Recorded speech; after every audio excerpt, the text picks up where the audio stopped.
Picture yourself slumped on a straw-stuffed mattress in a Mesopotamian mud brick house. Circa 1800 BCE, the air thick with the scent of sesame oil, clay, and the faint whiff of a goat who's wandered too close. A newlywed couple's whispering nervously, surrounded by nosy relatives waiting to confirm the marriage is, official.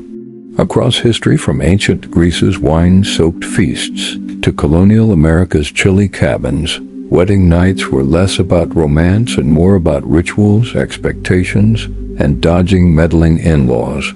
These nights, steeped in tradition, were a mix of awkward fumbling, public scrutiny, and the occasional stolen giggle. We're not here to oversell the passion. Cupid was often on a coffee break, but to chuckle at the quirky realities wrapped in the hum of ancient hearths.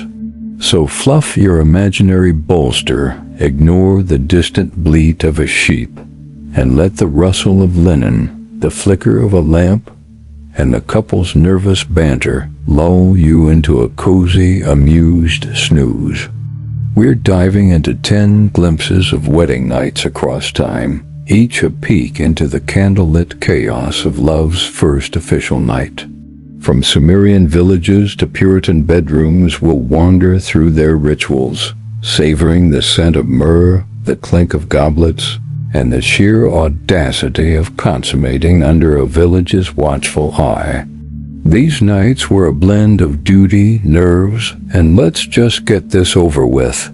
Grab a mental mug of mead, settle in, and let's giggle our way through history's wedding nights, each one a sleepy, snarky gem. Imagine huddling by a flickering oil lamp in your 1800 BCE, the air heavy with the scent of barley, clay, and the faint tongue of a neighbor's overcooked stew. A newlywed couple, let's call them Enki and Inanna, are in a mud brick room, nervously eyeing a curtain that's doing a terrible job of blocking out their relatives' whispers. The air's buzzing with the clink of clay cups, the rustle of reed mats, and the murmur of hope they seal the deal.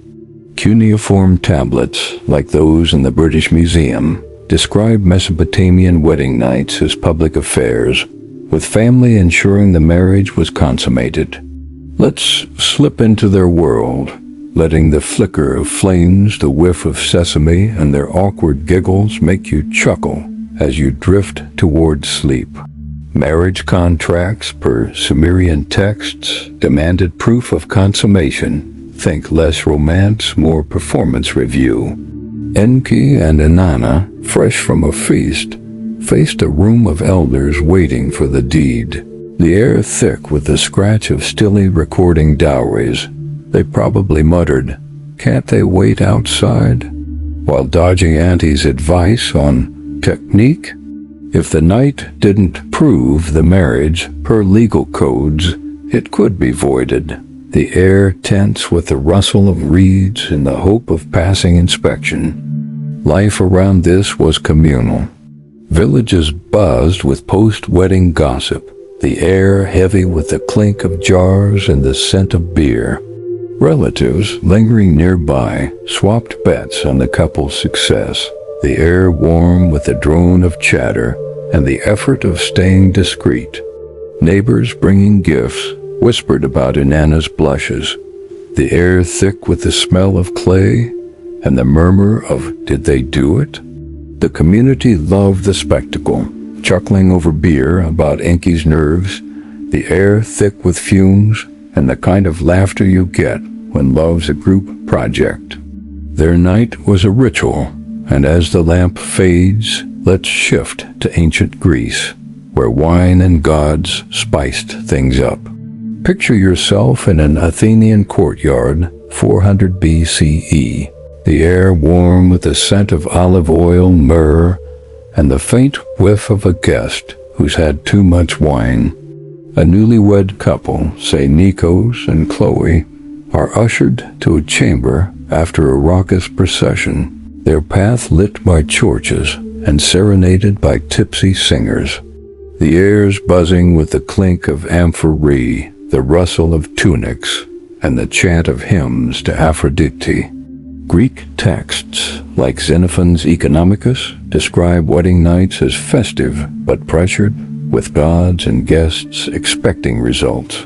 Let's saunter into their world, letting the flicker of torches, the scent of grapes, and their nervous banter make you snicker as you sink toward slumber.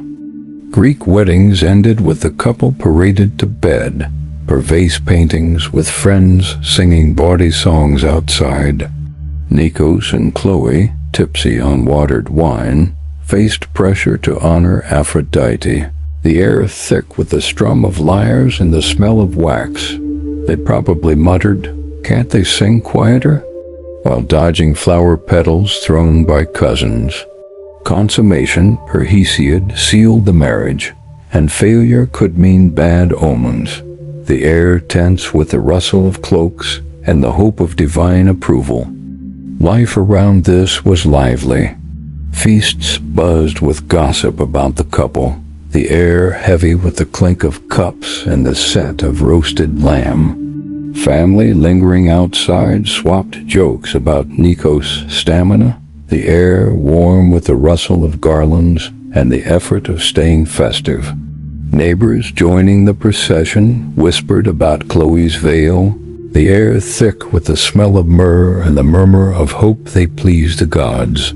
The community loved the party, snickering over wine about the couple's blushes, the air thick with fumes, and the kind of laughter you get when love's a public show.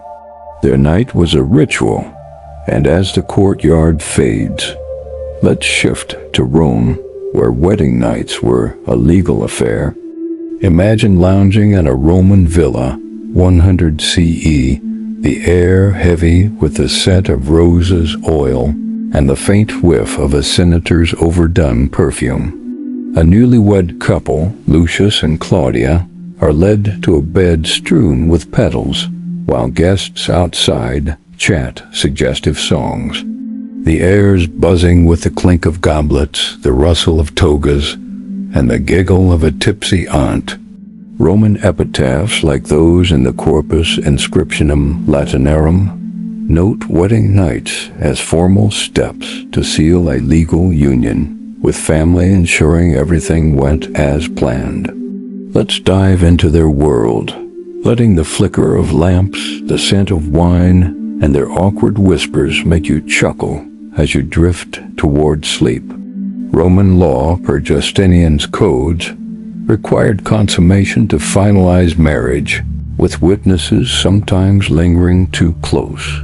Lucius and Claudia, per Ovid's poems, faced a room draped in luxury, but packed with pressure, the air thick with the scratch of styluses recording dowries.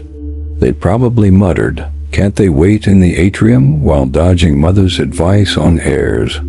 Failure to perform could spark legal disputes, the air tense with the rustle of linen and the hope of a smooth night. Life around this was grand. Villas hummed with post-wedding feasts, the air heavy with the clink of silver and the scent of spices. Relatives eyeing inheritance whispered about Claudia's fertility, the air warm with the rustle of silk and the effort of staying polite. Slaves serving wine snickered at Lucius' nerves, the air thick with the smell of roses and the murmur of hope they get it right. The community loved the drama, chuckling over goblets about the couple's blushes, the air thick with wine fumes and the kind of laughter you get when love's a legal chore. Their night was a duty, and as the villa fades, let's shift to medieval Europe, where the church took charge. Picture yourself in a drafty manor hall in Yorkshire, 1300 CE, the air thick with the scent of wood smoke, wool, and the faint whiff of a knight's unwashed armor. A newlywed couple, John and Agnes, are ushered to a canopied bed, while drunken guests pound on the door with bawdy jests. The air's buzzing with the clink of tankards, the rustle of tapestries, and the chant of "to bed." Medieval chronicles like Froissart's describe wedding nights as communal affairs, with the church and village ensuring the marriage was complete. Let's slip into this noisy world, letting the flicker of torches, the scent of mead, and their nervous giggles make you chuckle as you sink toward slumber. The church, per Gratian's decretum, saw consummation as key to a sacred union, with guests sometimes checking the sheets for proof. John and Agnes, bundled in furs, faced a crowd expecting heirs, the air thick with the drone of blessings and the smell of wax. They probably muttered, "Can't they go home?" while dodging a cousin's prude toast. Failure could lead to annulment debates, the air tense with the rustle of vellum and the hope of satisfying the priest. Life around this was rowdy. Halls buzzed with gossip about the couple, the air heavy with the clink of goblets and the scent of roasted boar. Relatives eyeing alliances whispered about Agnes' health, the air warm with the rustle of velvet and the effort of staying merry. Servants, clearing plates, snickered at John's red face, the air thick with the smell of mead and the murmur of hope they manage. The community loved the spectacle, chuckling over ale about the couple's nerves, the air thick with fumes, and the kind of laughter you get when love's a public test. Their night was a trial, and as the hall fades, let's shift to ancient Egypt, where gods watched closely. Imagine lounging by a Nile riverbank in Thebes 1200 BCE, the air warm with the scent of lotus, papyrus, and the faint whiff of a fisherman's spilled beer. A newlywed couple, Hammon and Meret, are in a reed-walled room, nervous under the gaze of Osiris' statue. The air's buzzing with the clink of jars, the rustle of linen, and the distant hum of a priest's chant. Egyptian inscriptions, like those in Deir el-Medina, show wedding nights as sacred, with family ensuring the gods approved. Let's drift into their world, letting the flicker of a lamp, the scent of myrrh, and their shy whispers make you snicker as you sink toward slumber. Marriage was a divine contract, per tomb texts, with consummation pleasing fertility gods like Hathor. Ammon and Meret, fresh from a feast, faced family blessings, the air thick with the chant of prayers and the smell of incense.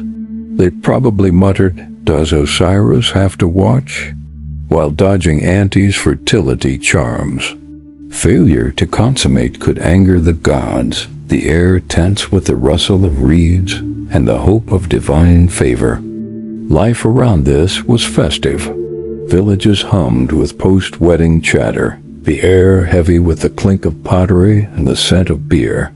Relatives offering amulets whispered about Meret's future, the air warm with the rustle of linen and the effort of pleasing gods.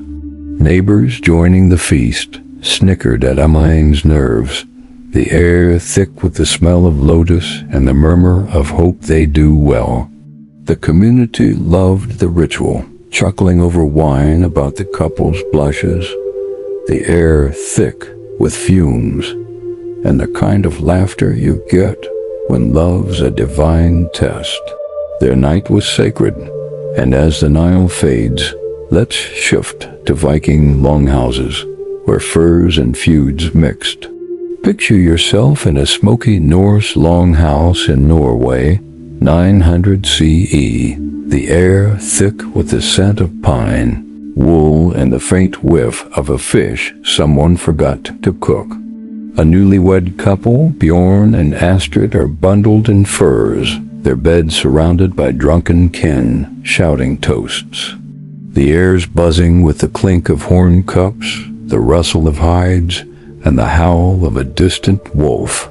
Norse sagas like the Laxdilla saga describe wedding nights as rowdy, with clans ensuring the union was sealed. Let's dive into this rugged world, letting the flicker of flames, the scent of mead, and their gruff banter make you chuckle as you drift toward sleep. Consummation per run of stone, solidified alliances, with kin expecting proof of a successful night.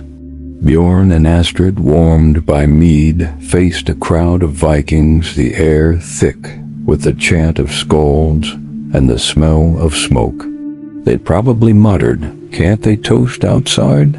while dodging Uncle's axe-waving cheers. Failure could weaken clan ties, the air tense with the rustle of furs and the hope of a strong union. Life around this was wild. Longhouses buzzed with gossip about the couple, the air heavy with the clink of tools and the scent of fish. Relatives eyeing alliances whispered about Astrid's strength, the air warm with the rustle of wool and the effort of staying festive. Warriors, passing mead, snickered at Born's nerves, the air thick with the smell of pine and the murmur of hope they make it quick.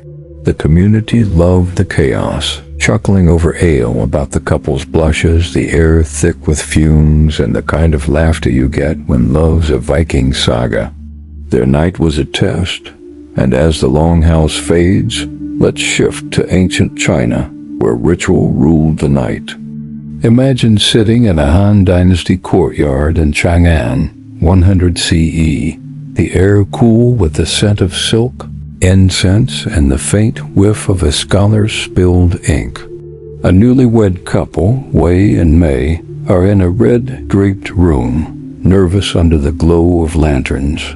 The air's buzzing with the clink of chopsticks, the rustle of robes, and the distant hum of a flute. Han texts like the Shiji describe wedding nights as ritual-heavy, with family ensuring Confucian harmony. Let's drift into their world, letting the flicker of lanterns, the scent of jasmine, and their shy whispers make you chuckle as you sink toward slumber.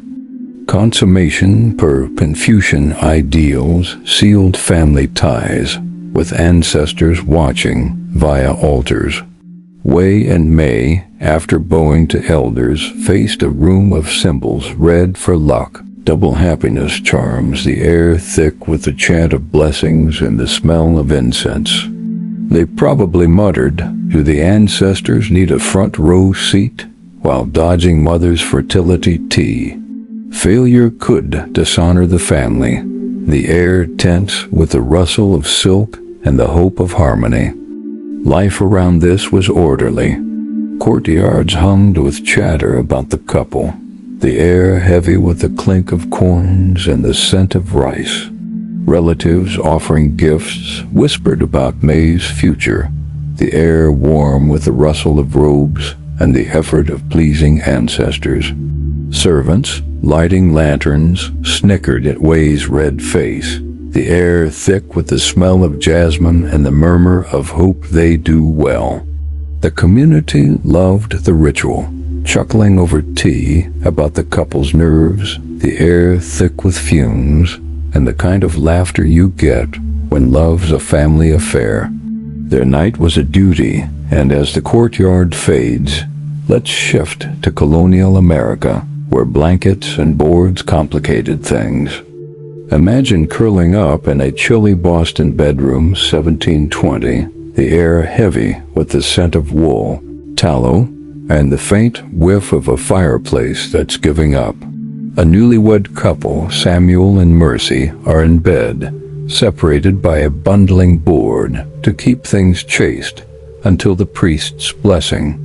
The air's buzzing with the creak of the bed frame, the rustle of quilts, and the giggle of, "Is this really necessary?"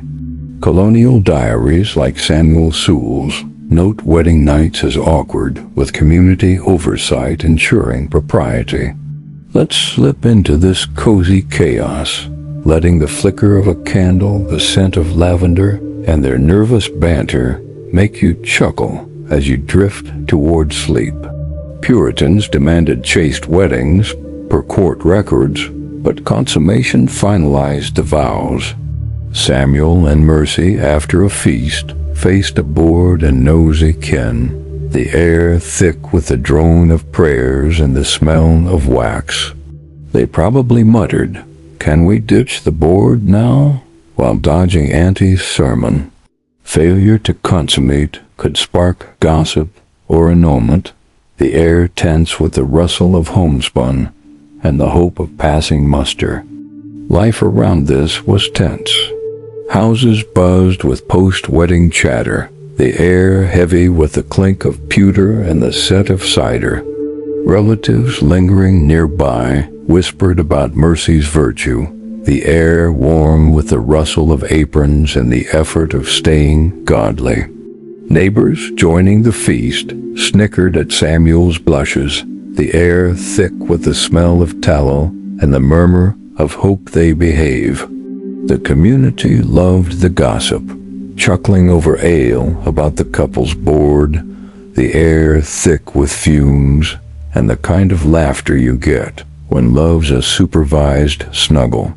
Their night was a test, and as the bedroom fades, let's shift to ancient India, where spices and gods spiced things up. Picture yourself in a Gupta Empire courtyard in Pataliputra, 400 CE, the air warm with the scent of curry, sandalwood, and the faint whiff of a cow who's too close. A newlywed couple, Ravi and Sita, are in a flower-strewn room, nervous after circling a sacred fire. The air's buzzing with the clink of bangles, the rustle of cerise, and the chant of Vedic hymns. Gupta texts, like the Dharmashastras, describe wedding nights as sacred, with family ensuring the gods approved. Let's saunter into their world, letting the flicker of a lamp, the scent of ghee, and their shy whispers make you chuckle as you sink toward slumber. Consummation, per the Kama Sutra, blessed the union under divine eyes with rituals like fire offerings. Ravi and Sita, draped in silk, faced a room of symbols turmeric, vermilion the air thick with the chant of priests and the smell of incense. They probably muttered, "Do we need all this ghee?" while dodging mother's fertility chants. Failure could upset the gods, the air tense with the rustle of cotton and the hope of blessings. Life around this was vibrant. Courtyards buzzed with gossip about the couple, the air heavy with the clink of brass and the scent of spices. Relatives offering sweets whispered about Sita's future, the air warm with the rustle of cerise and the effort of pleasing gods. Servants, lighting lamps, snickered at Ravi's nerves, the air thick with the smell of sandalwood and the murmur of hope they do well. The community loved the ritual, chuckling over tea about the couple's blushes, the air thick with fumes, and the kind of laughter you get when love's a divine dance. Their night was sacred, and as the courtyard fades, let's shift to archaeological traces, where wedding nights left their mark. Picture yourself at a modern dig site in Pompeii, 2025, the air soft with the scent of earth, dust, and the faint whiff of an archaeologist's coffee. Scholars are uncovering wedding artifacts, rings, veils, beds, whispering of ancient nights. The air's humming with the clink of trowels, the rustle of brushes, and the murmur of "look at this." Finds like Roman frescoes or Mesopotamian seals show couples' first nights preserved in stone and clay. Let's wander into these traces, letting the flicker of a lamp, the scent of soil, and the artifact's quiet stories make you chuckle as you sink toward slumber. Roman beds, per Pompeii finds, were strewn with petals, hinting at nervous nights, while Sumerian tablets named couples who shared them. The air was once thick with the chisel's tap and the smell of clay, as artisans marked their unions. Couples probably muttered, "Hope this bed holds up," while dodging witnesses their love etched in goods. the heir tense with the hope of legacy. These finds, per the British Museum, show duty and nerves, not just passion. Life around these traces is quieter now. Archaeologists, sifting dirt, swap theories about wedding nights, the air heavy with the clink of tools and the scent of earth. Museums display rings, visitors whispering, "They did what after the feast?" As they gawk, the air warm with a hum of curiosity. Scholars debate their rituals, the air tense with the weight of history and the hope of understanding. The community, from ancients to today, loves the story, snickering over coffee about their quirks, the air thick with dust, and the kind of laughter you get when love's a historical relic. Their traces endure, and as the dig fades, let's wrap up with a final reflection, tying these nights together with a smirk. When we look back on the history of wedding nights, one of the first things that strikes us is how very public they were. For much of human history, the idea that a wedding night was an intimate, private event would have seemed almost laughable. In Mesopotamia, Greece, Rome, and medieval Europe, families, neighbors, or priests often insisted on proof that the marriage had been consummated. Sheets might be checked, witnesses might linger too close to the bedchamber, and gossip about the night could swirl through a village before dawn. Today, of course, such practices would feel unbearably intrusive. A wedding night is seen as something deeply personal, a private moment reserved for the couple alone, not a performance for the approval of family or community. This shift tells us much about how our modern world has embraced individual choice and personal privacy as sacred values, concepts that were largely absent in older societies where marriage was a contract for survival, inheritance, and alliances, not romance. In many of the cultures we wandered through, Mesopotamian villages, Greek courtyards, Roman villas, wedding nights were tied less to the bond between two individuals and more to the wider fabric of society. Fertility mattered, inheritance mattered, divine blessing mattered. The couple themselves often stood as actors in a ritual meant to bind families, clans, and gods together. By comparison, modern weddings are deeply centered on the couple. While families and traditions still play roles, the weight of expectation rests far less on producing heirs or pleasing the gods, and far more on affirming the love between two individuals. Today's couples step into marriage with the understanding that children may or may not follow, that intimacy is a private choice, and that religion may or may not be part of the equation. This recentering of focus from communal duty to personal fulfillment marks one of the most profound shifts between past and present. Consider the role of religion. In ancient Egypt, India, and China, gods and ancestors were ever present, believed to watch closely over the wedding night. Rituals were conducted to ensure fertility, harmony, and divine approval. In medieval Europe, the church held sway, declaring consummation the seal of a sacred bond. Sheets were sometimes displayed to prove chastity and completion, tying physical intimacy directly to spiritual approval. In today's world, although religious traditions still influence marriage in many cultures, the pressure of divine oversight has softened. A wedding night may include a blessing, a prayer, or a ritual in some traditions. But for many couples, it is simply the start of their shared life, guided more by personal affection than fear of God's disapproval. The divine gaze has, for most, shifted into a symbolic role rather than a looming presence in the bedroom. Family oversight is another fascinating contrast. For centuries, family involvement was constant. Parents arranged marriages, negotiated dowries, and sometimes stationed themselves just outside the door on the wedding night. Cousins, uncles, and neighbors could become cheerleaders or judges of the couple's first intimate encounter. This was not only awkward, but also a reflection of how marriage was less about love and more about weaving together social and economic ties. In modern times, family involvement in weddings tends to end at the reception. Once the vows are exchanged, the couple is left to themselves. Privacy is expected, even defended, as the natural right of newlyweds. Imagine the shock of a modern bride and groom if an aunt insisted on waiting outside the bedroom door to make sure everything went smoothly.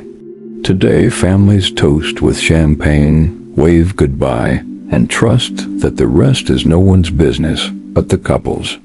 Another striking difference is the meaning of consummation. In earlier eras, consummation was not simply a personal milestone but a legal requirement. In Rome, Greece, and medieval Europe, a marriage could be annulled if it was not physically completed. Failure on the wedding night could bring shame, gossip, or legal disputes. A woman's status and often her entire security depended on it. Men too faced scrutiny, with whispers of impotence threatening reputations. Compare that to today, where the law does not hinge on what happens in the bedroom. A marriage license is valid whether or not intimacy ever occurs. The symbolic weight has shifted. Marriage is recognized by the exchange of vows and signatures, not by proof of physical union.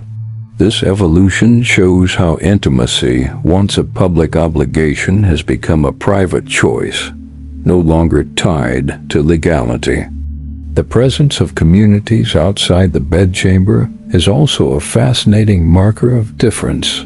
Viking longhouses, medieval manors, and Greek feasts were all filled with rowdy guests, singing bawdy songs, banging cups, and essentially pressuring the couple into performing their duty. Today, wedding guests still play a role showering rice, clinking glasses, or encouraging kisses at the reception, but they no longer gather outside the bedroom.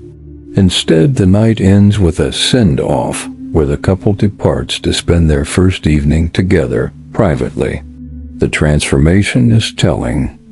What was once an audience-driven ritual has become an expectation of privacy, allowing intimacy to be shaped by choice rather than performance. Gender expectations also reveal a deep contrast. Historically, brides often carried the heavier burden, their virtue and fertility scrutinized by both family and society. Proof of virginity was demanded in many cultures, from medieval Europe's sheet displays to ancient China's emphasis on purity. Grooms too faced expectations, but often in terms of their ability to perform and produce heirs. These pressures created nights fraught with anxiety rather than romance.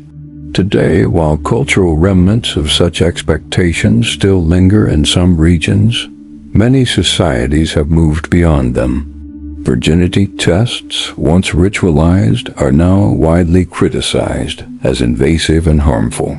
Modern couples enter marriage with a broader understanding of equality, where intimacy is ideally guided by consent and shared desire rather than duty or fear of failure. This does not mean pressure has vanished. Social expectations about newlyweds remain, but the balance has shifted toward respect for personal choice. The material environment of wedding nights has also evolved. Ancient and medieval settings were filled with symbols: red silk in China, flower garlands in India, veils and tapestries in Rome and Europe. Beds were often ceremonial, sometimes decorated with talismans, amulets, or fertility charms. The night was steeped in ritual objects designed to ensure luck and prosperity. In contrast, modern wedding nights are less about ritualized decor and more about comfort and atmosphere. Candles, hotel suites, or honeymoons reflect personal taste rather than societal demands. What was once a night staged for gods and guests has become a night designed by the couple for themselves, emphasizing relaxation, intimacy, or even humor. The props have changed, reflecting a move away from communal symbolism to personal expression. Yet, despite all these differences, certain threads remain familiar across the centuries. Nerves, laughter, and awkwardness still mark many wedding nights today, just as they did in Mesopotamian mud brick houses or Viking longhouses. Couples in the past may have whispered, "Can't they all go away?" just as modern couples joke nervously about relatives lingering too long at the reception. The blend of duty, expectation, and humor has never fully disappeared. It has only shifted in form. Where once the pressure came from priests and neighbors, today it might come from Instagram posts, honeymoon expectations, or cultural ideas about what a wedding night should be. The human side, our tendency to laugh nervously, fumble, or find sweetness in the strangeness, remains unchanged. It is also worth noting that some echoes of the past survive in subtle ways.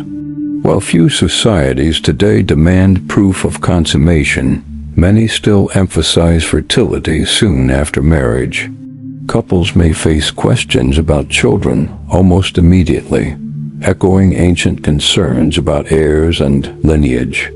Honeymoon traditions, too, are distant descendants of ancient wedding feasts and rituals, except that instead of feasting with the community, couples now escape to private destinations, a reversal of the public to private shift. Even wedding photography, which captures and displays intimate moments for wider audiences, might be seen as a modern form of communal witnessing, though now mediated by cameras and screens rather than by priests and relatives hovering outside the door. Modern medicine and psychology also add layers unknown to the past. Where a failed consummation in Rome or medieval Europe might spark annulment or ridicule, today couples can turn to therapy, medical advice, or counseling.